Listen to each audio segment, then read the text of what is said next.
Hello, എല്ലാവർക്കും നമസ്കാരം. നമ്മുടെ ഇന്നത്തെ റെസിപ്പി ഒരു സ്വീറ്റ് റെസിപ്പിയാണ്. നമുക്ക് ഹോട്ടലിലും ശരവണ ഭവനിലൊക്കെ കിട്ടുന്ന പോലത്തെ നല്ല വായിലിട്ട് അലിഞ്ഞു പോകുന്ന പോലത്തെ ഒരു റവ കേസരിയുടെ റെസിപ്പിയാണ് നമ്മളിന്ന് ഷെയർ ചെയ്യുന്നത്. സോഫ്റ്റായിട്ടുണ്ടാകുന്ന ഒരു സ്പൂൺ വെച്ചിട്ട് കഴിക്കാൻ പറ്റുന്ന ഒരു കേസരിയുടെ റെസിപ്പിയാണിത്.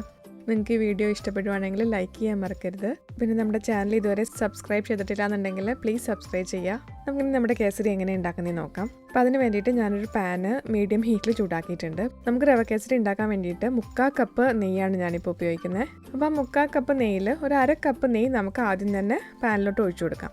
ഞാൻ 1/2 കപ്പ് നെയ്യ് ഒഴിച്ചു കൊടുത്തിട്ടുണ്ട്. ഇനി നമുക്ക് ഇതിനകത്തേക്ക് ഒരു 2 ടേബിൾ സ്പൂൺ കശു വണ്ടിപ്പരിപ്പ് ചേർത്ത് കൊടുക്കാം. അതിൻ്റെ കൂടെ തന്നെ 1 ടേബിൾ സ്പൂൺ ഉണക്കമുന്തിരിയും കൂടെ ചേർത്ത് കൊടുക്കുന്നുണ്ട്. അപ്പോൾ ഞാനിത് ആദ്യം തന്നെ വറുത്ത് കോരുന്നില്ല, കാരണം നമ്മൾ റവ വറക്കുമ്പോൾ അതിൻ്റെ കൂടെ തന്നെ നമ്മുടെ കശു വണ്ടിപ്പരിപ്പ് മുന്തിരിയൊക്കെ ഫ്രൈ ആയി വന്നോളൂ.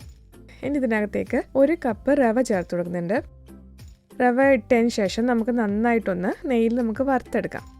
മീഡിയം ഹീറ്റിൽ നമുക്കൊരു 4 മിനിറ്റ് റവ വറുത്തെടുക്കാം. ശരിക്കും കേസരി ഉണ്ടാക്കാൻ വേണ്ടിയിട്ട് നാട്ടിലൊക്കെ കിട്ടുന്ന ബോംബെ റവയാണ് വേണ്ടത്. അപ്പോൾ എനിക്കിവിടെ അത് കിട്ടാത്തതുകൊണ്ട് ഞാൻ സാധാരണ ഇവിടെ കിട്ടുന്ന റവയാണ് എടുത്തേക്കുന്നത്. ഞാനിപ്പോൾ എടുത്തേക്കുന്ന റവ വറുക്കാത്ത റവയാണ്. വറുത്ത റവയും നമുക്ക് ഉപയോഗിക്കാം. വറുത്ത റവയാണെന്നുണ്ടെങ്കിൽ ഞാനിപ്പോൾ റവ റോസ്റ്റ് ചെയ്യുന്നുണ്ട്. വറുത്ത റവയാണെന്നുണ്ടെങ്കിൽ നമുക്ക് കുറച്ച് സമയം റവയൊന്ന് റോസ്റ്റ് ചെയ്തെടുത്താൽ മതിയാകും. അപ്പം വറുത്ത റവയാണെന്നുണ്ടെങ്കിൽ പെട്ടെന്ന് തന്നെ ആയി വരും. ഇതേപോലെ 4-5 മിനിറ്റ് ഒന്നും വേണ്ട. വറുക്കാത്ത റവയാണെന്നുണ്ടെങ്കിൽ ഒരു 4-5 മിനിറ്റ് എന്തായാലും എടുക്കും. നമുക്ക് ചെറുതായിട്ടൊന്ന് കളറ് മാറി വരും. വെള്ള റവയാണെങ്കിൽ നമുക്കത് പെട്ടെന്ന് അറിയാൻ പറ്റും. റവ വറക്കുമ്പോൾ കരിഞ്ഞു പോകാതെ നോക്കണം. എപ്പോഴും ഇളക്കിക്കൊണ്ട് തന്നെ റവ വറുത്തെടുക്കുക. നമ്മളടുത്ത് ഇപ്പോൾ മെഷറിംഗ് കപ്പ് ഇല്ലാന്നുണ്ടെങ്കിൽ നമുക്കൊരു ഗ്ലാസ്സിലോ അല്ലെങ്കിൽ ഒരു ചെറിയൊരു സ്റ്റീലിൻ്റെ ബൗളിലോ അങ്ങനെ എന്തെങ്കിലും ഒരു പാത്രത്തിൽ നമുക്ക് മെഷർ ചെയ്തെടുക്കാം.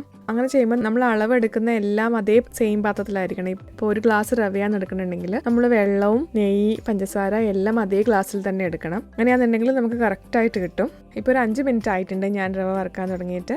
നന്നായിട്ട് മൂത്ത് വന്നിട്ടുണ്ട് നമ്മുടെ റവ. അതിൻ്റെ കൂടെ തന്നെ കാഷ്യൂനട്ടും റൈസിൻസ് ഒക്കെ നന്നായിട്ട് മൂത്ത് വന്നിട്ടുണ്ട്. ഇനി നമുക്ക് ഇതിനകത്തേക്ക് 2.5 കപ്പ് ചൂടുവെള്ളം. വെള്ളം നല്ല തിളച്ച വെള്ളമല്ല, നല്ല ചൂടിൽ നമുക്ക് ചൂടുവെള്ളം ചേർത്ത് കൊടുക്കാം. അപ്പോൾ 2.5 കപ്പ് ചൂടുവെള്ളമാണ് ഞാൻ ചേർത്ത് കൊടുക്കുന്നത്. ചൂടുവെള്ളം ചേർത്തിട്ട് നമുക്ക് റവയൊന്ന് നല്ലപോലെ വേവിച്ചെടുക്കാം. റവ നന്നായിട്ടൊന്ന് വെന്ത് വന്നിട്ടുണ്ട്. ഇനി നമുക്ക് ഇതിനകത്തേക്ക് പഞ്ചസാര ചേർത്ത് കൊടുക്കാം. പഞ്ചസാര ഞാനപ്പോൾ 1.5 കപ്പ് പഞ്ചസാരയാണ് ചേർക്കുന്നത്. അപ്പോൾ ഇത് പാകത്തിനുള്ള മധുരമാണ്. കുറച്ച് മധുരം കൂടുതൽ വേണമെന്നുണ്ടെങ്കിൽ ഒരു 1.25 കപ്പ് വരെ ചേർത്ത് കൊടുക്കാം. നമുക്ക് ഈ പഞ്ചസാരയുടെ കൂടെ തന്നെ ഒരു നുള്ള് ഉപ്പ് ഞാൻ ചേർത്ത് കൊടുക്കുന്നുണ്ട്. ഇനി നമുക്കിതിനകത്തോട്ട് ഒരു നുള്ള് കേസരി കളർ കൂടെ ചേർത്ത് കൊടുക്കാം. ഇത് ഓപ്ഷണലാണ്.